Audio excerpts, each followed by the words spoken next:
Hello, beloved. Thank you so much for joining me today. I'd like us to take a look at the book of 2 Kings chapter 4 verse 3. 2 Kings chapter 4 verse 3. Now, this was about Elisha and then the woman whose husband had died, the prophet's wife.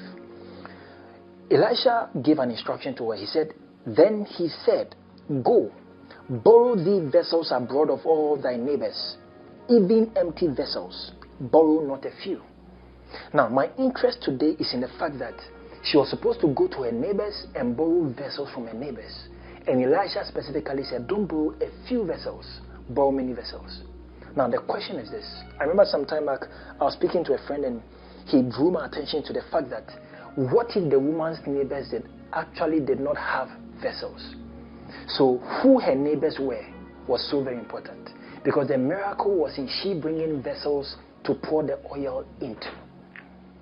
And that is why divine associations are very important. So the question I want to ask you is this: who is your neighbor?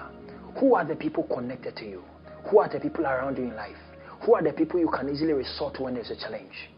In this woman's case, the people had to have empty vessels. If not, the miracle may never have occurred. So I want to admonish you today to make sure that wherever you find yourself, you are connected and associated with people that God has actually connected you to the right people, to people who have vessels for you whenever you need those vessels. And that is why sometimes God leads us to specific people and specific places. They may not seem like anything to us. You remember when Joseph had a chance to enter prison? He met two people who were significant in his life. Meanwhile, they were prisoners. One of them actually eventually connected him to Pharaoh. So remember, there are people God has brought your way who are very significant. You may not see them as important, but learn to value and appreciate them. Hallelujah. Thank you so much for joining me today.